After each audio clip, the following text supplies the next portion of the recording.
दोस्तों, मैं आपका दोस्त Manoj. Welcome to my channel. यदि आप मेरे चैनल पर पहली बार आए हैं तो चैनल को सब्सक्राइब कीजिए। और अब आज हम बताने वाले हैं गौतम बुद्ध से जुड़ी हुई सभी रोचक तथ्य और उनका जीवन का संक्षिप्त परिचय। गौतम बुद्ध का जन्म 563 ईसा पूर्व के बीच शाक्य गणराज्य की तत्कालीन राजधानी कपिलवस्तु के निकट लुम्बिनी में हुआ था, जो नेपाल में है। लुम्बिनी वन नेपाल के तराई क्षेत्र में कपिलवस्तु और देवदह के बीच नौतनवा स्टेशन से 8 मील दूर पश्चिम में रुक्मिन देही नामक स्थान के पास स्थित था। कपिलवस्तु की महारानी महामाया देवी के अपने नेहर देवदह जाते हुए रास्ते में प्रसव पीड़ा हुई और वहीं उन्होंने एक बालक को जन्म दिया। शिशु का नाम सिद्धार्थ रखा गया। गौतम गोत्र में जन्म लेने के कारण वे गौतमी भी कहलाए। क्षत्रिय राजा शुद्धोधन उनके पिता का नाम था। परंपरागत कथा के अनुसार सिद्धार्थ की माता का उनके जन्म के 7 दिन बाद ही निधन हो गया। उसके बाद उनका लालन पालन पोषण उनकी मौसी और शुद्धोधन की दूसरी रानी महाप्रजापति गौतमी ने किया। आगे चलकर शिशु का नाम सिद्धार्थ रखा गया, जिसका अर्थ है वह जो सिद्धि प्राप्ति के लिए जन्मा हो। जन्म समारोह में के दौरान साधु दृष्टा आशित ने अपने पहाड़ के निवास से घोषणा की कि बच्चा या तो एक महान राजा या एक महान पवित्र पथ प्रदर्शक बनेगा। राजा शुद्धोधन ने 5वें दिन एक नामकरण समारोह आयोजित किया और 8 ब्राह्मण विद्वानों को भविष्य पढ़ने के लिए आमंत्रित किया। सभी ने एक सी दोहरी भविष्यवाणी की कि बच्चा या तो एक महान राजा बनेगा या तो एक पवित्र आदमी बनेगा।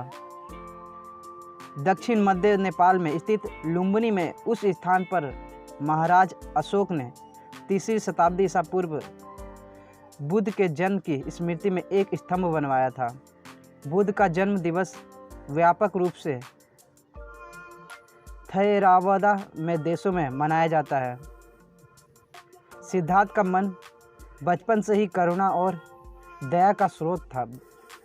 इसका परिचय उनके आरंभिक जीवन की अनेक घटनाओं से पता चलता है। घुड़दौड़ में जब घोड़े दौड़ते हो और उनके मुंह से झाग निकलने लगता तो सिद्धार्थ उन्हें थका जानकर वहीं रोक देता और जीती हुई बाजी हार जाता। खेल में भी सिद्धार्थ को खुद हार जाना पसंद था, क्योंकि किसी को हराना और किसी को दुखी होना उससे नहीं देखा जाता था। सिद्धार्थ ने चचेरे भाई देवदत्त द्वारा तीर से घायल किए गए हंस की सहायता की और उसके प्राणों की रक्षा की। उनके शिक्षा और विवाह से जुड़ी आपकी बातें बता रहा हूँ। सिद्धार्थ ने गुरु विश्वामित्र के पास वेद और उपनिषद को तो पढ़ा ही है, राजकाज और युद्ध विद्या की भी शिक्षा ली। कुश्ती, घुड़दौड़, तीर कमान, रथ हाँकने में कोई उसकी बराबरी नहीं कर पाता था। 16 वर्ष की उम्र में ही सिद्धार्थ का कन्या यशोधरा के साथ विवाह कर दिया गया। पिता द्वारा ऋतुओं के अनुरूप बनाए गए वैभवशाली और समस्त भोगों से युक्त महल में वे यशोधरा के साथ रहने लगे, जहां उनके पुत्र राहुल का जन्म हुआ। लेकिन विवाह के बाद उनका मन वैराग्य में चला और सम्यक सुख शांति के लिए उन्होंने अपने परिवार का त्याग कर दिया। राजा शुद्धोधन ने सिद्धार्थ के लिए भोग विलास का भरपूर प्रबंध किया, लेकिन 3 ऋतुओं के लायक 3 सुंदर महल बनवा दिए। वहाँ पर नाच गान और मनोरंजन की सारी सामग्रियाँ जुटा दी गई। एकाएक कार्यक्रम किया गया, लेकिन दास दासी उसकी सेवा में रख दिए गए। फिर भी ये सब चीज़ें सिद्धार्थ को संसार में बांध कर नहीं रख सकी।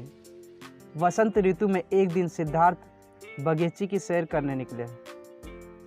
उन्हें सड़क पर एक बूढ़ा आदमी दिखाई दिया। उन्होंने देखा कि उसके दांत टूट गए थे, बाल पक गए थे, शरीर टेढ़ा हो गया था। हाथ में लाठी पकड़े धीरे धीरे कांपते हुए वह सड़क पर चल रहा था। फिर उन्होंने देखा कि दूसरी बार कुमार जब बगीचे की सैर करने के लिए निकले तो उसकी आंखों के आगे एक रोगी आ गया। उन्होंने उस रोगी को देखा कि उसकी सांस तेजी से चल रही है, कंधे ढीले पड़ गए हैं, बाहें सूख गई है, पेट फूला गया है, चेहरा पीला पड़ गया है। फिर दूसरे के सहारे वह बड़ी मुश्किल से चल पा रहा है। फिर सिद्धार्थ ने तीसरी बार सिद्धार्थ को एक अर्थी मिली जिस पर 4 आदमी उसे उठाकर लिए जा रहे थे। पीछे पीछे बहुत से लोग थे। कोई रो रहा था, कोई छाती पीट रहा था, कोई अपने बाल नोच रहा था। इन दृश्यों ने सिद्धार्थ को बहुत विचलित कर दिया। उन्होंने सोचा कि धिक्कार है जवानी को जो जीवन को सूख लेती है, धिक्कार है स्वास्थ्य को जो शरीर को नष्ट कर देता है, धिक्कार है जीवन को जो इतनी जल्दी अपना अध्याय पूरा कर देता है। क्या बुढ़ापा, बीमारी और मौत सदा इसी तरह होती रहेगी? चौथी बार कुमार जब बगीचे की सैर करने के लिए निकले तो उन्होंने एक सन्यासी को देखा। वो सन्यासी संसार की सारी भावनाओं और कामनाओं से मुक्त असंचित सन्यासी सिद्धार्थ को आकृष्ट किया। सुंदर पत्नी यशोधरा राहुल और कपिल वस्तु जैसे राज्य को छोड़कर सिद्धार्थ तपस्या के लिए चल पड़े। वह राजगृह पहुंचे। वहां भिक्षा मांगी। सिद्धार्थ घूमते घूमते अलार कलाम और उद्धक रामपुत्र के पास पहुंचे। उनसे योग साधना सीखी, समाधि लगाना सीखा, पर उसे संतोष नहीं हुआ। वह उरुवेला पहुंचे और वहां पर तरह तरह के तपस्या करने लगे।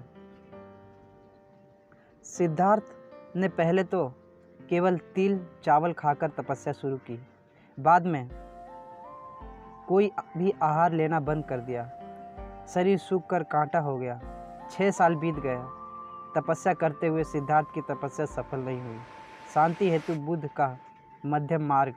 एक दिन कुछ स्त्रियां किसी नगर से लौटती हुई वहां से निकली जहां सिद्धार्थ तपस्या कर रहे थे। उनका एक गीत सिद्धार्थ के कान में पड़ा। वीणा के तारों को ढीला मत छोड़ो। ढीला छोड़ देने से उनका शरीर सुरीला स्वर नहीं निकलेगा, पर तारों को इतना कसो भी मत कि वे टूट जाए। बात सिद्धार्थ को जच गई। वह मान गए कि नियमित आहार विहार से ही योग सिद्ध होता है। अति किसी भी बात की अच्छी नहीं होती। किसी भी प्राप्ति के लिए मध्यम मार्ग ही ठीक होता है और इसके लिए कठोर तपस्या करनी पड़ती है।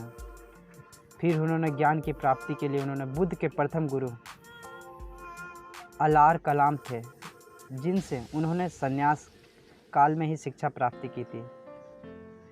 35 वर्ष की आयु में उन्होंने बैसाखी पूर्णिमा के दिन सिद्धार्थ पीपल वृक्ष के नीचे ध्यानस्थ थे। भगवान बुद्ध ने बोध गया में निरंजना नदी के तट पर कठोर तपस्या की तथा सुजाता नामक लड़की के हाथों खीर खाकर उपवास तोड़ा। समीपवर्ती गांव की एक स्त्री सुजाता को पुत्र हुआ। वह बेटे के लिए एक पीपल वृक्ष से मन्नत पूरी करने के लिए सोने के थाल में गाय के दूध की खीर भरकर पहुंची। सिद्धार्थ वहां बैठा ध्यान कर रहा था। उसे लगा कि वृक्ष देवता ही मानो पूजा लेने के लिए शरीर धर कर बैठे हैं। सुजाता ने बड़े आदर से सिद्धार्थ को खीर भेंट की और कहा, जैसे मेरी मनोकामना पूरी हुई है उसी तरह आपकी भी हो। उसी रात को ध्यान लगाने पर सिद्धार्थ की साधना सफल हुई। उसे सच्चा बोध हुआ। तभी से सिद्धार्थ बुद्ध कहलाए। जिस पीपल वृक्ष के नीचे उन्होंने बोध मिला वह बोधि वृक्ष कहलाया और ये बोधि वृक्ष गया के समीपवर्ती वह स्थान बोध गया कहलाया। धर्म चक्र परिवर्तन। ये 80 वर्ष की उम्र तक अपने धर्म का संस्कृत के बजाय उस समय की सीधी सरल लोक भाषा पाली में प्रचार करते रहे। उनके सीधे सरल धर्म की लोकप्रियता तेज़ी से बढ़ने लगी। 4 सप्ताह तक बोधि वृक्ष के नीचे रहकर धर्म के स्वरूप का चिंतन करने के बाद बुद्ध धर्म का उपदेश करने निकले पड़े। आषाढ़ की पूर्णिमा को वे काशी के पास मृगदाव, जो वर्तमान में सारनाथ में है, पहुँचे। वहीं पर उन्होंने सर्वप्रथम धर्मोपदेश दिया। वह प्रथम 5 मित्रों को अपनी अनुयायी बनाया और फिर उन्होंने धर्म प्रचार करने के लिए भेज दिया। महाप्रजापति गौतमी को सर्वप्रथम बौद्ध संघ में प्रवेश मिला। आनंद बुद्ध का प्रिय शिष्य था। बुद्ध आनंद को ही संबोधित करके अपने उपदेश देते थे। महापरिनिर्वाण। पाली सिद्धांत के महापरिनिर्वाण सूत्र के अनुसार 80 वर्ष की आयु में बुद्ध ने घोषणा की कि वे जल्द ही महापरिनिर्वाण के लिए रवाना होंगे। बुद्ध ने अपना आखिरी भोजन, जिसे उन्होंने कुंडा नामक एक लोहार से एक भेंट के रूप में प्राप्त किया था, ग्रहण के लिए, जिसके कारण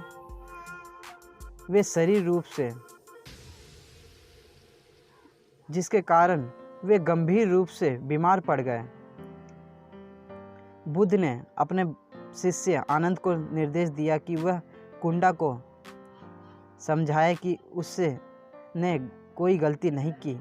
उन्होंने कहा कि यह भोजन अतुल्य है। उनके उपदेश। भगवान बुद्ध ने लोगों को मध्यम मार्ग का उपदेश दिया। उन्होंने दुख, उसके कारण और निवारण के लिए अष्टांगिक मार्ग बताया। उन्होंने अहिंसा पर बहुत जोर दिया। उन्होंने यज्ञ और पशु बलि की निंदा की। बुद्ध के उपदेश का सार इस प्रकार है। महात्मा बुद्ध ने सनातन धर्म के कुछ संकल्पों का प्रचार किया, जैसे अग्निहोत्र तथा गायत्री मंत्र, ध्यान तथा अंतर्दृष्टि, मध्य मार्ग का अनुसरण, फिर 4 आर्य सत्य, अष्टांग मार्ग उन्होंने बताया। बौद्ध धर्म एवं संघ। बुद्ध के धर्म प्रचार से भिक्षुओं की संख्या बढ़ने लगी। बड़े बड़े राजाओं महाराजाओं भी उनके शिष्य बनने लगे। भिक्षुओं की संख्या बहुत बढ़ने पर बौद्ध संघ की स्थापना की गई। बाद में लोगों के आग्रह पर बुद्ध ने स्त्रियों को भी संघ में ले लेने के लिए अनुमति दे दी। यद्यपि इसे उन्होंने उतना अच्छा नहीं माना। भगवान बुद्ध ने बहुजन हिताय, लोक कल्याण के लिए अपने धर्म का देश विदेश में प्रचार करने के लिए भिक्षुओं को इधर उधर भेजा। अशोक आदि सम्राटों ने भी भिक्षुओं में बौद्ध धर्म के प्रचार में अपनी अहम भूमिका निभाई। मौर्य काल तक आते आते भारत से निकलकर बौद्ध धर्म चीन, Japan, Korea, Mongolia, Burma, Thailand, Hind, चीन, श्रीलंका आदि देशों में फैल चुका था। इन देशों में बौद्ध धर्म बहुसंख्यक धर्म है। हिंदू धर्म में भगवान बुद्ध को विष्णु का अवतार माना जाता है। अनेक पुराणों में भी उनका उल्लेख किया गया है। यदि दोस्तों आपको यह वीडियो पसंद आया तो लाइक, सब्सक्राइब और कमेंट करना न भूलें। धन्यवाद।